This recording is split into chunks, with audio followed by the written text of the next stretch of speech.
So I'd like to introduce my friend Jimmy D. Jimmy, I tried when I typed in your name so we could Skype. I really could never pronounce it, I'm pretty sure. So, No problem. That's why people say Jimmy D. Yeah, my name's good thing. Jim Darukhanavala. I was born Jamshed Jahangir Darukhanavala. That's my traditional Indian name, but Jimmy D works fine. I think I'll stick with Jimmy D. If that's okay with you. And Jimmy and I know each other through the Kitten Academy on YouTube, which members of my church had certainly heard me talk about ad nauseum. I mean, with great joy. And Jimmy adopted two beautiful kitties from Kitten Academy, Winnie and Gary, Wingdings and Garamond, I think are formal names. That's correct, my babies. Yep. And on Wednesdays, if you want, you can tune into YouTube and find Wednesdays with Winnie and Gary. That's correct. Awesome.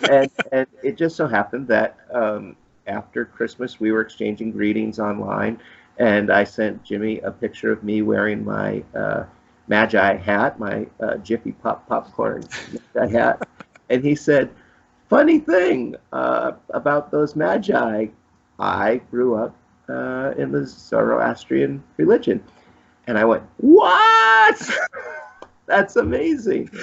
And so, Jimmy, I'm grateful that you have agreed that you would share a little bit about your journey with us today. So thank you. Sure, I'm happy to, yeah. Yeah, it's great. And you live out in the Chicago area now, so we really only get to see each other once a year at KACon, which is great. But right. So, yeah, so why don't you tell me a little bit about growing up and, you know, how you were introduced into the faith tradition. As a child growing up, and that was just the thing you did, you know, it was just as a child how I was raised. It wasn't a conscious choice, I suppose. It's just one of those things.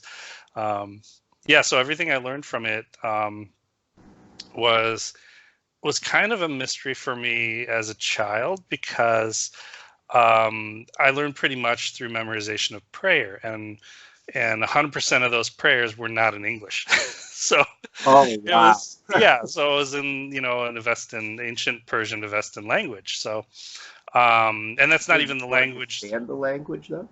Not at all. Oh, 0% of it. So like Catholic students learning in Latin. Right.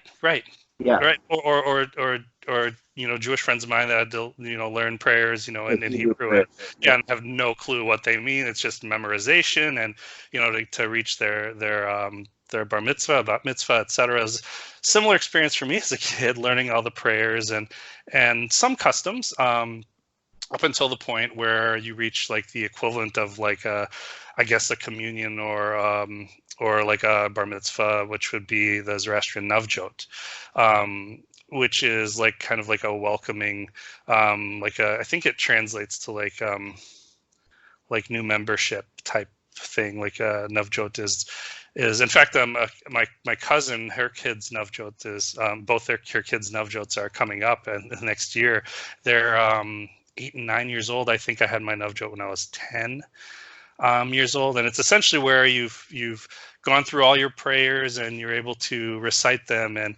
have a supposed full understanding of what they mean. And I did have a general understanding of them, I guess, as a kid, but I think I have a much more better understanding now than I ever did.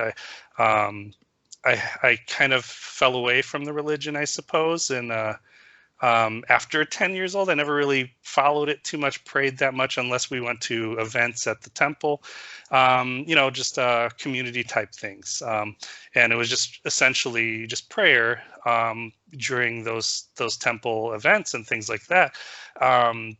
But it wasn't something I was doing nightly or every morning, you know, like I should be. It was something I started revisiting in high school as I started coming into my own as a real person, you know, and trying to a spiritual find myself. With some awareness of that. Right. And actually, I mean, if I take a step back, it's considered to be the first monotheist religion, first Abrahamic religion, the first religion that kind of all the other religions have kind of taken from. Not to say that it is the one, the all, the only. No, That no. it's I guess It's kind of the kind of start of set that. up some structures and some belief systems that the others said, "Oh, these are good things. We want to incorporate that into our faith tradition." Exactly. Prior to that, it was pretty much your paganistic type religions, and so really Zoroastrianism is that the first of that type of thinking. It's like and again, I don't know the specific dates or anything, but I know it's like in the 500 something BC is when it really kind of came to be. And don't quote me on that. It's around that time, though. Your numbers coincide with the the greatest font repository of wisdom, which is Wikipedia. Gotcha. The teachings of Ahura Mazda, and which is the I guess you could say. There's I guess it would be like the 10 Commandments for Christian and Catholic religions, and your Bill of Rights, so to speak, with the Zoroastrian religion. There's just it's Humata. Oh my gosh, it's too. My dad doesn't ever see this. Humata, Hukta, and Havrashta, I believe, which loosely translates to good thoughts and good words lead to good deeds. Good thoughts, good words, good deeds. It's kind of like the three things that are like the equivalent of like the 10 Commandments for Christian religions. It's basically, and that's what I was saying earlier. That's nice about the religion. It's very, very simple, very basic. Yep. Follow these three things to lead your life, and you'll find a wonderful, peaceful life and righteousness. I like that idea of good thoughts and good words leading to good deeds. Right. That's a nice idea. Yeah, and it's like over the years and years and years, it's most people just say good thoughts, good words, good deeds, but really in the Avestan text, like going way back, maybe it's, I don't know if it's in the Avesta versus the Avesta is like our Bible. Yep. And there's other scriptures as well, like the Gathas and all these. There's a handful of other books, which it's been decades since I've picked them up, so I don't recall like the specific one it's in. But where that is from, it actually doesn't translate specifically to good thoughts, good words, good deeds. It comes from those three words, which do translate to it, but the actual scripture is more like three sentences, which from a poem that because most of it's like prose. Most of the scripture is like prose and poetry, and it's more of the thoughts of the ideals and the ideas of what Ahura Mazda is to you. That's the thought, essentially. That righteousness is the thought. And then basically the prayers or the invocations of the prayers and the poetry is and how you present yourself to the world is the good words, and those good words lead to good deeds, basically. So that's kind of how it kind of, and so over the centuries, it's kind of just filtered down to good thoughts, good words, good deeds. But I forgot the specific lines from the scriptures, but that's kind of how they progress. And as they started to kind of spread throughout the rest of India, it's the story goes that if there's any concern, think of us as when the high priests were discussing with the high ranking people in India, saying let us be everywhere in India and everything. They said the story goes, well, here, take this milk, and they take a bowl of milk, and he added sugar into the milk, and then he stirred the milk, and it disappeared. And he says, we'll basically be the sugar. We'll disappear. We'll just make your world sweeter. And so that's kind of how Parsis kind of were known to be like the sweet people and very to themselves, and just kind of stayed to themselves and never tried to evangelize anything or anybody. It was always very much religion to themselves and about themselves. So, Could I ask you, so we're coming up on a holiday we celebrate called Epiphany, which is the Magi appeared, followed the star, which now you've told me about the fire temple. That makes sense. They would follow light in the sky. Yeah. I don't know if you have Magi or have an awareness of that. I it was, you sent me that sermon, which was really interesting to read, because that's probably the most I've ever read about it in terms of the, a different faith looking at Magi. Yeah. I don't really know a lot about the specifics of that particular story of the Epiphany from the Zoroastrian sense, besides a very base level. And it makes me wonder as well if, since I think maybe it's the significance, I think, is quite different between Christian religions and Zoroastrian religions. So maybe that's why there's not much more I've learned about it. But from what I know about that that event is the way back when, for our time, the old days, BC times, the old days. The high priests in Persia, were following Zarathustra's words, of we must seek out righteousness, we must seek out, the light and the truth. So it's it was, and I was talking about how it's kind of an open religion, and how Zarathustra was really exploring different things besides all the pagan religions that were around at the time. So it is more or less Zarathustra telling his priests that let's see what's out there in the world in terms of the light and righteousness, and that's why these three magi. And it's funny because in our religion, we rarely ever use the term magi. It's mobed, we would say. Mobed, M-O-B-E-D, I guess. Yeah, mobed would be the high priests nowadays. And which I know that mobed is derived from magus and magi, which I think even comes, I think that actually is where the word magic came from as well. Sure. And like when the Greeks kind of took that word. So it was that's when they essentially were kind of seeking out the light and the truth, and exploring to find what's out there, and I think that's what led to and actually it makes sense, because it was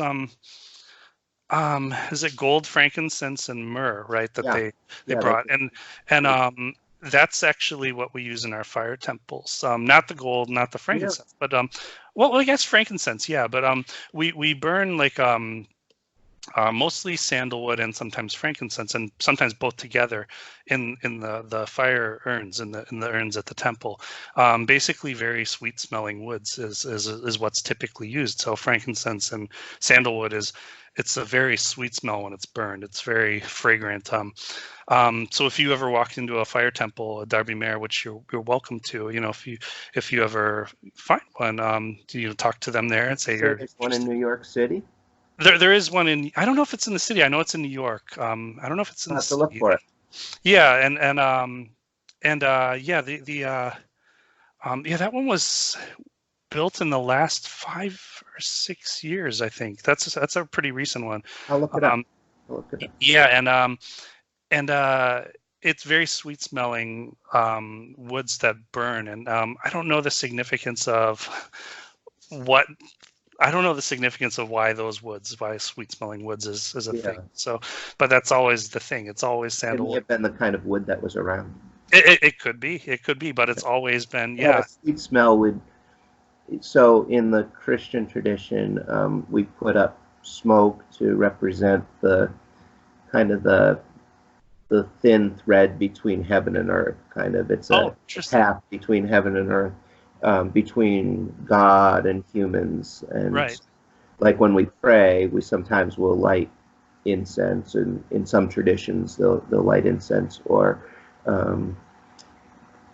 have some kind of a censer to make smoke. And that's to represent kind of the spiritual bond between heaven and earth, kind of thing. Oh, okay. In a linear, up and down kind of way. Right. Gotcha. So it may be a similar kind of, since we probably took a springboard off of Zoroastrianism.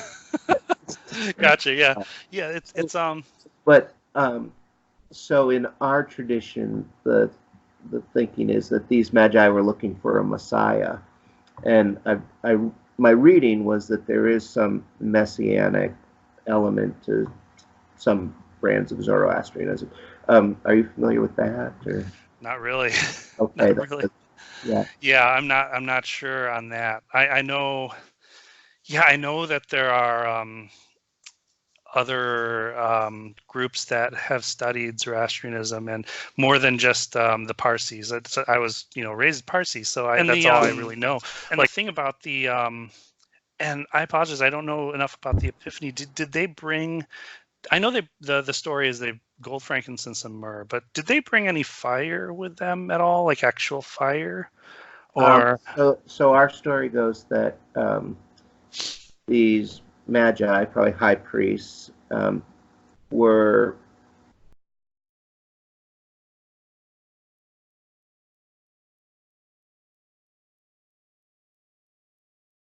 many ways, but the Magi play the part of, and it's understood in many ways, but it's people who are not part of the Abrahamic cult, as it were, right.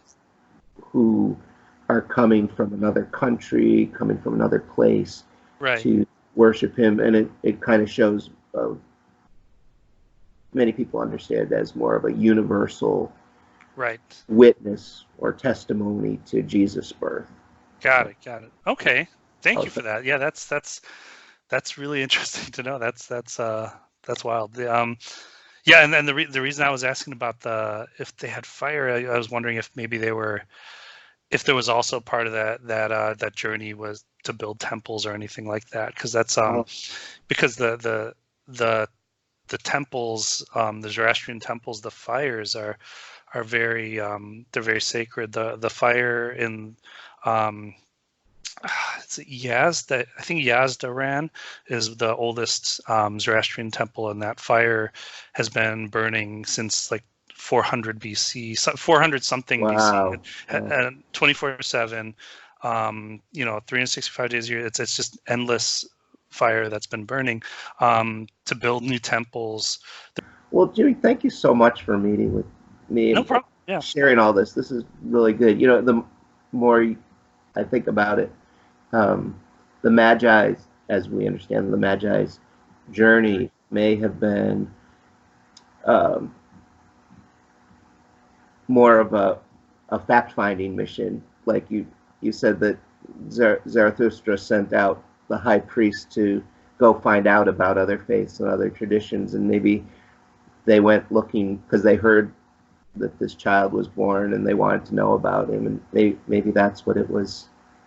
Yeah, about. could be. Yeah, that's how I've understood that story. But who knows? Yeah, we don't know because we weren't. Right. We don't know. Right. But I think that's the best guess. That sounds pretty good. Yeah.